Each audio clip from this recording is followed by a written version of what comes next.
తమ న్యాయమైన డిమాండ్లను పరిష్కరించాలని కోరుతూ సహకార సంఘాల ఉద్యోగుల ఐక్యవేదిక ఆధ్వర్యంలో నెల్లూరులోని గాంధీ బొమ్మ సెంటర్ వద్ద నిరవధిక సమ్మె చేపట్టారు. గత 2 నెలలుగా ఆందోళన చేస్తున్న ప్రభుత్వం పట్టించుకోకపోవడంతో ఉద్యోగులు రోడ్డెక్కారు. అక్కడ ఉన్న తాజా పరిస్థితులను మా ప్రతినిధి ప్రేమ్ వివరాలు అందిస్తారు. నెల్లూరు జేఏసీ ఆధ్వర్యంలో గాంధీ బొమ్మ సెంటర్లో నిరసన సమ్మె చేస్తున్నారు. దీనికి ప్రధాన కారణం ఏంటి అన్న విషయాన్ని కూడా తెలియజేయడానికి మనతో పాటు కొంతమంది ఉన్నారు. వాళ్ళని అడిగి మరిన్ని విషయాలు తెలుసుకుందాం. సార్ చెప్పండి సార్, ఈ సమ్మె చేయడానికి ప్రధాన కారణం ఏంటి? 36 అని 2019లో గవర్నమెంట్ వారు ఇచ్చారు. దాన్ని ప్రజెంట్ ఈ రోజు వరకు కూడా అమలు పరచలేదు. గత 6 సంవత్సరాల నుంచి మనం అదే విధంగా ఎదురు చూస్తూ ఉన్నాము. 6 సంవత్సరాల నుంచి మనం ఎదురు చూస్తూ ఉన్నాము, కానీ దాన్ని అమలు చేయలేదు. దాంట్లో భాగంగా 2019లో ఎవరైతే జాయిన్ అయ్యారో వాళ్ళందరినీ కూడా రిమూవ్ చేయమని చెప్పేసి ఇవ్వడం జరిగింది. ఇప్పుడు సంఘాల్లో చాలామంది సిబ్బంది కొరత చాలా ఉంది. ఆ సిబ్బందిని ఎక్కడ రిక్రూట్మెంట్ చేసుకోవాలి. ఆ రిక్రూట్మెంట్లో భాగంగా 2019లో జాయిన్ అయిన వాళ్ళు ఎవరైతే ఉన్నారో వాళ్ళకి మొదటి ప్రయారిటీ ఇచ్చి తదుపరి డిఎల్ఎస్ కమిటీ ద్వారా మనం వాళ్ళ కొరవ సభ్యులను వాళ్ళని ఉద్యోగాలు కొనసాగించమని కోరుతున్నాము.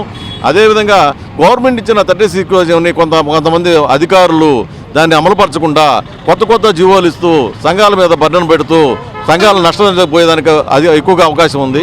అదేవిధంగా ఇప్పుడు 36 జీవోలో భాగంగా డీసీపీ 50%, ఆప్కాబు 50% ఇవ్వాలి. ఎందుకంటే అది 3 సంవత్సరాలు సొసైటీ బలోపేతం అయితే బలోపేతం అయిన తర్వాత సొసైటీ జీతాలు చెల్లిస్తుంది. ఇప్పుడు ఏంటంటే ఆప్కాబు 50% జీతం, డీసీపీ 50% అంటే సొసైటీ సిబ్బందులు పనిచేసే సిబ్బంది అందరికీ కూడా జీతాలు ఇవ్వాల్సి ఉంటుంది.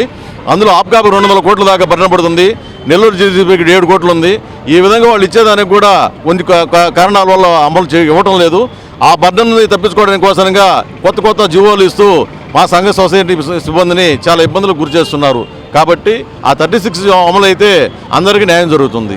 సమ్మె ఎన్ని రోజుల నుంచి జరుగుతుంది? ఇంకా ఎన్ని రోజుల పాటు కొనసాగుతుంది? గత 2 నెలల నుంచి నిరసన కార్యక్రమాలు జరుగుతూ ఉన్నాయి. తదుపరి 25 వరకు మన జేఏసీ కార్యాచరణ ఇచ్చింది ఈ విధంగా సమ్మె చేయడానికి. తర్వాత ఆమరణ నిరాహార కార్యక్రమం జరుగుతుంది. కాబట్టి మేము రేపు వచ్చే నెల 10వ తేదీ వరకు మేము నిరసన కార్యక్రమం జరుపుతాము. తదుపరి పూర్తిగా ఆమరణ నిరాహారకి మేము సిద్ధమవుతున్నాము. మా సహకార సంఘ ఉద్యోగుల న్యాయమైన కోరికల కొరకు గత 2 నెలలుగా మేము వివిధ దశల్లో ఆందోళన కార్యక్రమాలు చేపడుతున్నప్పటికీ ప్రభుత్వం కానీ ఉన్నతాధికారులు కానీ వాటిపై దృష్టి సారించి అవి పరిష్కారమయ్యే దిశగా ఆలోచించకుండా వాటిని అలాగనే గాలికి వదిలేస్తున్నారు. కాబట్టి మేము ఈ రోజు నుంచి రాష్ట్ర జేఏసీ పిలుపు మేరకు జిల్లా కేంద్ర సహకార బ్యాంకుల ముందు రాష్ట్ర వ్యాప్తంగా నిరవధిక సమ్మె చేస్తూ ఉన్నాము. ఈ సమ్మె కార్యక్రమం 24 వరకు కొనసాగుతుంది. తదుపరి 25 నుంచి ఆమరణ దీక్ష చేస్తున్నాము. ఆమరణ దీక్షలోకి వెళ్ళామంటే పూర్తిగా సహకార సంఘ కార్యకలాపాలన్నీ స్తంభించిపోతాయి. అందువల్ల రైతులు తీసుకున్న రుణాలు చెల్లించక, వారికి రావాల్సిన రాయితీలు రాక, వారు పండించిన పంట కొనుగోలు చేయుటకు ఇబ్బంది కలిగి రైతులు చాలా నష్టపోతారు.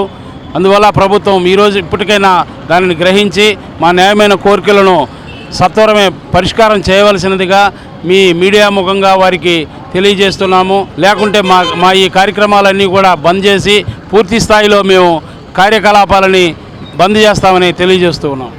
మొత్తంగా చూసుకున్నట్లయితే తమ న్యాయమైన కోరికలు నెరవేర్చాలని చెప్పేసి ప్రభుత్వాన్ని కూడా తెలియజేస్తున్నారు. 24 వరకు సాధారణ సమ్మె కూడా నిర్వహిస్తామని చెప్పారు. అదేవిధంగా 24 తర్వాత కూడా ఆమరణ నిరాహార దీక్షకు చేస్తామని చెప్పేసి జేఏసీ నాయకులు తెలిపినటువంటి పరిస్థితి. ఇది తాజా పరిస్థితి. కెమెరామెన్ జోషితో ప్రేమ్, నెల్లూరు నుంచి.